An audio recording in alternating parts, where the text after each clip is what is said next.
बात होगी दिल्ली में उस मुलाकात की जिसकी थोड़ी तो दस्तक लखनऊ में भी है और सहयोगी पार्टियों में भी है, भारतीय जनता पार्टी की सहयोगी पार्टियों में।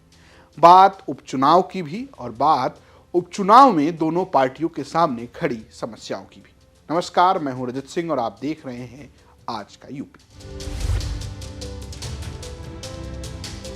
आज की यूपी में सबसे पहले बात कर लेते हैं भारतीय जनता पार्टी के गठबंधन की, यानी कि एनडीए की और उनके सहयोगी दलों की, और उसको लेकर हुई दिल्ली में एक मुलाकात की। जी हां, उत्तर प्रदेश में बीते दिनों से एनडीए में कुछ खटपट हलचल सी नजर आ रही है।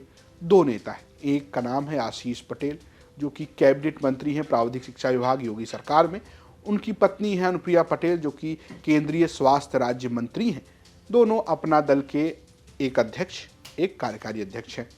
कुल मिलाकर ये दो बहुत ही बगावती सुर में हैं। खासकर आशीष पटेल वो लगातार भारतीय जनता पार्टी की सरकार के अधिकारियों के खिलाफ मोर्चा खोले हुए, और दूसरे एक और नेता, उनका नाम है संजय निषाद, मत्स्य मंत्री हैं, कैबिनेट मंत्री योगी सरकार में, निषाद पार्टी के राष्ट्रीय अध्यक्ष है।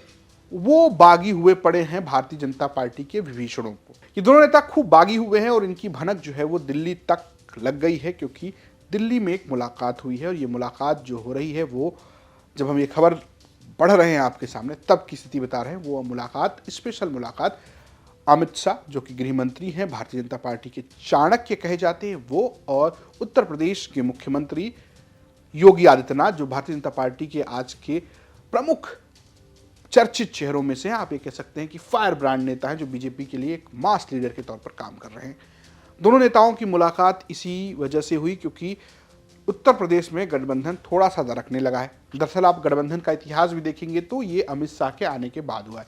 2014 के लोकसभा चुनाव में जब नरेंद्र मोदी पहली बार प्रधानमंत्री पद के दावेदार बने थे, तब अमित शाह जो उनके खास व्यक्ति हैं वो उत्तर प्रदेश में प्रभारी बनाकर भेजे गए, और उन्होंने यहाँ पर कई छोटे छोटे दलों को साधा, जिसमें सबसे पहले अपना दल सोनेलाल के साथ उन्होंने गठबंधन किया। हालांकि तब अपना दल हुआ करता था, बाद में अपना दल में विभाजन हुआ और दो पार्टियां बन गई, लेकिन तब अपना दल को वो साथ ले आए। बाद में निषाद पार्टी और सुभाषपा जैसी पार्टियों को भी 2017 से पहले उन्होंने अपने साथ जोड़ लिया। इन पार्टियों के साथ आने से भारतीय जनता पार्टी के पास एक गैर यादव ओबीसी वोट बैंक इकट्ठा हुआ। लेकिन 2024 के लोकसभा चुनाव के बाद से एक थोड़ी सी खलबली मची हुई है। लगातार अनुप्रिया पटेल, आशीष पटेल योगी सरकार को लेकर गाहे बगाहे हमलावर होते रहे, चाहे वो 69,000 शिक्षक भर्ती का मामला हो या पुलिस प्रशासन का मामला हो। लेकिन बीते दिनों आशीष पटेल ने खुलेआम मोर्चा खोल दिया, फेसबुक पर पोस्ट करके ये आरोप लगाना कि उत्तर प्रदेश सरकार के दो प्रमुख विभाग यानी कि सूचना विभाग और यूपी पुलिस की स्पेशल टास्क फोर्स यानी एसटीएफ उनके खिलाफ साजिश रच रही है। आरोप तो यहाँ तक लगा दिया कि मिर्जापुर के एक अधिकारी अनुप्रिया पटेल को लोकसभा चुनाव हराने की साजिश में शामिल थे। ये भी आरोप कि पल्लवी पटेल जो कि अनुप्रिया पटेल आशीष पटेल के धुर विरोधी हैं, सिराथू से सपा सिंबल विधायक हैं, अपना दल कमेरावादी की कार्यकारी अध्यक्ष हैं, वो योगी आदित्यनाथ सरकार की कुछ अधिकारियों के कहने पर काम कर रही हैं। ऐसे में अमित शाह और योगी आदित्यनाथ की इस मुलाकात में इस बात की क्यास लगाई जा रही है कि इस विषय पर भी बात हुई है। बात संजय निषाद की नाराजगी पर भी हुई है, बात आशीष पटेल की नाराजगी पर भी हुई है, क्योंकि आशीष पटेल लगातार या अनुप्रिया पटेल लगातार ये संकेतों में कहते रहे हैं कि उनको अपनी बात जहां रखनी थी उन्होंने रख दी है। इशारा हमेशा दिल्ली की ओर रहा है, और वो बार बार ये कहते रहे कि हम प्रधानमंत्री नरेंद्र मोदी के कहने पर आए थे, वो अगर कहेंगे तो इस्तीफा देकर चले जाएंगे। क्या बातचीत हुई है ये अभी सिर्फ कयासबाजी है, क्या कोई इसके बाद ट्रूस होता है ये देखने वाली बात होगी। संजय निषाद भी थोड़े नाराज हैं क्योंकि उपचुनाव में सीट मांग रहे थे, लोकसभा में उनके बेटे हार गए। कुल मिलाकर वो ये कह रहे हैं कि समाजवादी पार्टी के पीडीए में लोग इसलिए जा रहे हैं क्योंकि हमें आरक्षण नहीं मिल रहा है, और भारतीय जनता पार्टी अगर नहीं देगी 2027 में सब चले जाएंगे।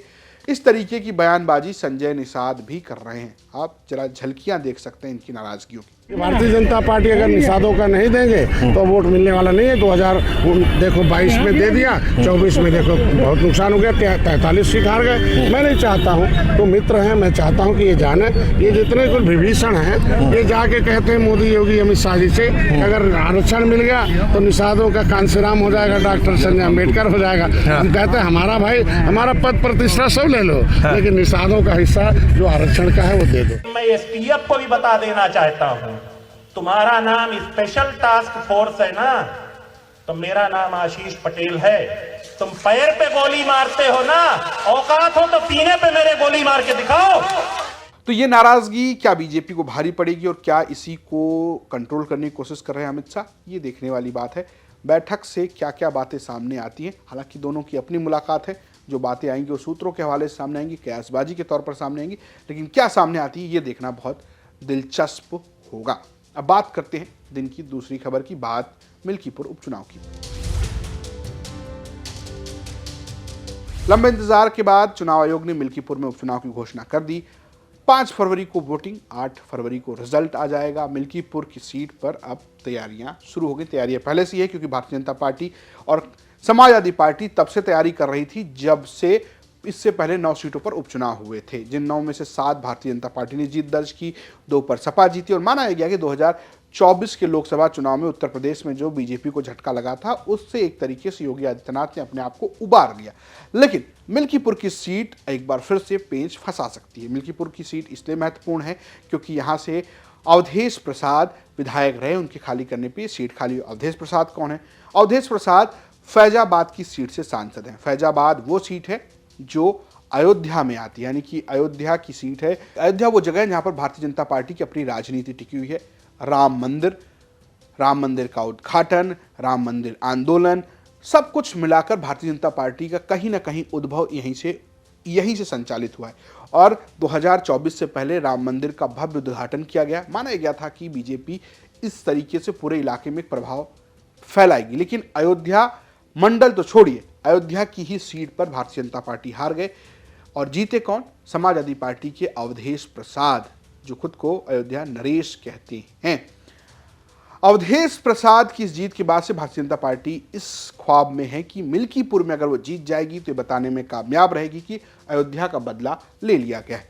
लेकिन जाति समीकरण थोड़े से मुश्किल हैं। यहां पर पासवान यानी पासी वोट, जिससे अवधेश प्रसाद आते हैं, गैर पासी दलित और यादवों की संख्या इतनी है कि अगर वो एकजुट होकर वोट कर दे तो चुनाव बीजेपी के लिए फंस सकता है। तो कौन बाजी मारेगा ये बिल्कुल देखने वाली बात होगी, लेकिन मुश्किलें दोनों पार्टियों के सामने खड़ी हैं, उस पर भी बात करेंगे। लेकिन सबसे पहले ये जान लीजिए कि कौन कौन चुनावी मैदान में है। तो समाजवादी पार्टी ने अजीत प्रसाद, जो कि अवधेश प्रसाद के बेटे हैं, उनको औपचारिक तौर पर अपना प्रत्याशी बना रखा है। इंतजार बीजेपी की ओर से। अब बात कर लेते हैं तीसरी खबर में, क्या मुश्किलें हैं मिल्कीपुर चुनाव में दोनों पार्टियों के पास। सबसे पहले बात कर लेते हैं अखिलेश यादव की। तो अखिलेश यादव के सामने मुश्किल ये है कि वो उपचुनाव हार कर आ रहे हैं। उपचुनाव में उनको भारी हार मिली। वो मीरापुर जैसी सीटें कहें या फिर आप कहिए कि कुंदर की, जहां पर लगातार समाजवादी पार्टी जीत रही थी, वहां पर उनको हार का सामना करना पड़ा। एक तरीके से मिल्कीपुर भी ऐसी सीट है, 2 बार सपा जीती है, 1 बार बीजेपी जीती है परसिमन के बाद से। तो क्या यहाँ पर अखिलेश यादव कर पाएंगे? दूसरी बड़ी दिक्कत यह है, अवधेश प्रसाद के बेटे अजीत प्रसाद का टिकट, माना जाता है कि अजीत प्रसाद के टिकट से थोड़ी सी समाजवादी पार्टी को यहाँ पर दिक्कत है, क्योंकि उनकी छवि को लेकर कई सवाल खड़े किए जाते हैं। और पिछले चुनाव में जहाँ जहाँ अगर आप देखेंगे, सीसामऊ छोड़ दिया जाए और करहल छोड़ दिया जाए, जहाँ जहाँ पे पुराने नेताओं को, परिवार के नेताओं को अखिलेश यादव ने मौका दिया, उनको झटका लगा है। तो क्या ये समस्या से उबर पाएंगे? और साथ ही साथ जो आरोप लगाते हैं कि उनके वोटर्स को वोट डालने नहीं दिया जा रहा है, क्या उसको मैनेज कर पाएंगे अखिलेश यादव? ये मिल्कीपुर में देखने वाली बात होगी। वही बात भारतीय जनता पार्टी की है, तो भारतीय जनता पार्टी के पास जाति समीकरण की तो एक बड़ी समस्या है। वो प्रत्याशी खोजना जो अजीत प्रसाद और अवधेश प्रसाद के सामने डटकर चुनाव लड़े। अवधेश प्रसाद बहुत पुराने और खाटी नेता है। और सबसे बड़ी समस्या है कि बीजेपी अगर ये सीट हार जाती है तो राजनीतिक तौर पर यहाँ पे कई सारी समस्याएं खड़ी हो जाएंगी। और एक समस्या उसमें वो भी है जो बढ़ जाएगी। दरअसल भारतीय जनता पार्टी, जो हमने सबसे पहले बात की कि सहयोगी दल नाराज हैं, ओबीसी दलित वोटों को लेकर बहुत सारी बातचीत हो रही है, तो ऐसे में अगर ये होता है तो कैसे वो चुनाव जीतेंगे इस पूरे भगदड़ के बीच में? और अगर वो ये चुनाव नहीं जीत पाते हैं तो क्या नैरेटिव बनेगा, ये भी देखने वाली बात होगी। फिलहाल आज की यूपी में इतना ही। आपको क्या लगता है मिल्कीपुर में क्या होने जा रहा है, हमें कमेंट बॉक्स में जरूर बताएं। देखते हैं यूपी तक। नमस्कार।